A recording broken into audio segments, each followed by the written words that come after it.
Hello everyone and again welcome back to my another mini blog. Ready shady হয়ে কোথায় যাচ্ছি ভাবছো? আমি যাচ্ছি হলো পার্টি মেহেন্দি করতে। আজ একটা আমার পার্টি মেহেন্দি অর্ডার আছে আর লোকেশনটাও ডিগবই ছিল। রাস্তা দিয়ে আস্তে আস্তে অনেকটাই গরম লেগে গিয়েছিল, দেখেইছো যে একদম দুপুরবেলার টাইম একদম কড়া রোদ্র উঠে। এসে দেখি এখানে একটা আইসক্রিমওয়ালা ছিল, তো ধমাধম করে একটা আইসক্রিম নিয়ে নিয়েছি।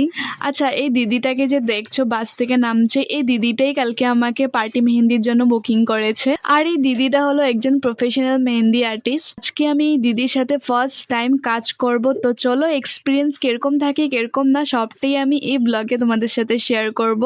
তো এখানে দেখো কথা বলতে বলতে ব্রাইডের গাড়িও চলে এসেছে আমাদেরকে পিক আপ করার জন্য। আর লোকেশনটা ছিল ডিগবই তিপাম রোড।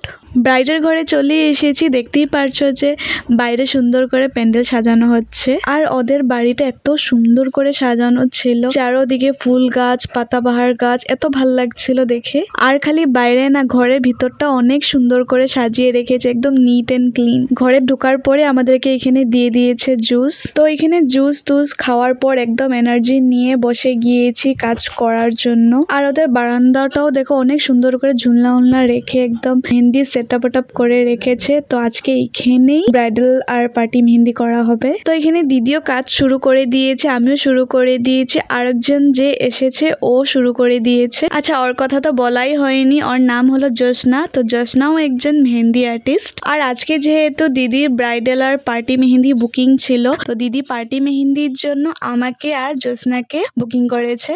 আমি আর বেশি ক্লিপ নিতে পারিনি। তো এখানে দেখো ব্রাইডের এক হাত অলরেডি কমপ্লিট, আর এক হাত চলছে। আমরাও এখানে পার্টি মেহেন্দি প্রায় কয়েকটা শেষই করে দিয়েছি, আরো কয়েকটা বাকি আছে। আর এই পুচকিটাকে দেখো, ও নাকি মেহেন্দি লাগাবে, তো ওকেও আমি এখানে সুন্দর করে মেহেন্দি লাগিয়ে দিয়েছি। আর এখানে দেখো প্রায় সবার হাতেই মেহেন্দি কমপ্লিট, ব্রাইডেরও অলরেডি কমপ্লিট, খালি পাওয়ে করা বাকি আছে। সবাই মিলে কি সুন্দর করে মেহেন্দি ফাংশনটা এনজয় করছে। তো এখন বাজে হলো প্রায় এরকম 11টা সাড়ে 11টার মতো। এখন ভাত খেতে চলে এসেছে, ভাত খেয়ে ডিরেক্ট ঘরেই যাব। আর দেখতেই পাচ্ছ যে খেতে খেতে পুরো 12টাই বেজে গিয়েছে। এখন ঘরের দিকে রওনা হব, ওরা আমাদেরকে ছেড়ে দেবে। আর আমার দিদির সাথে কাজ করে অনেকটাই ভালো লেগেছে, একদমই মনে হয়নি যে আজকে আমাদের ফার্স্ট দেখা। মনে হচ্ছিল যে কতদিন আগে চিনি দিদিকে। আমার কাজটা তোমাদের কিরকম লেগেছে অবশ্যই জানিও, আর যদি এরকম বুকিং করতে চাও তাহলে অবশ্যই করতে পারো। চলো টাটা।